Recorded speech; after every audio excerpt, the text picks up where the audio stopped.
Bhí Ciarraí bheitás le cóscóir going dún áil am out a hen chuir na hair an TG4. Le bontáiste bailachá mar óta per Láirge chlí nó ar óta manáfart Láirge round the clínta chlí an rúpa cahar. Brian Tars is Michelle Ryan a Hamon Trotterfa. Ken sort rud a bhí mar spruch agad ag túsach le fenio?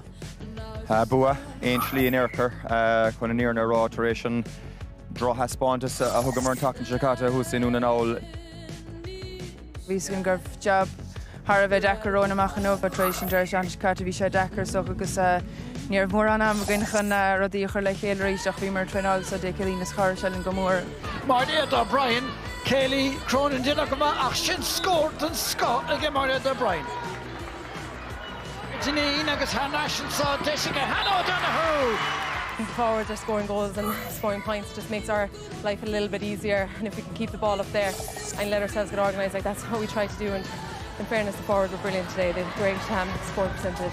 Oh, Volatile Dunbass o Hannah O'Donoghue Creach na Gaeilírí. Tá siafra sé Benjamin Janine Guscus and Varna agus another go hauling against siafra sé son.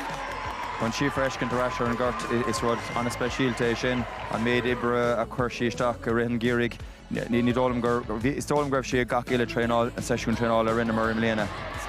Sheefer is unbelievable. For her to get a good 30 minutes into today and to score a goal is just brilliant. Tá gaile mis te bhechen says úr haar agus ní has to go in cuine version nach so bhí brúan ach an slí Rinnemer and Jobson mission of just an Shanna Sprid agus chan anam Hernashin and son.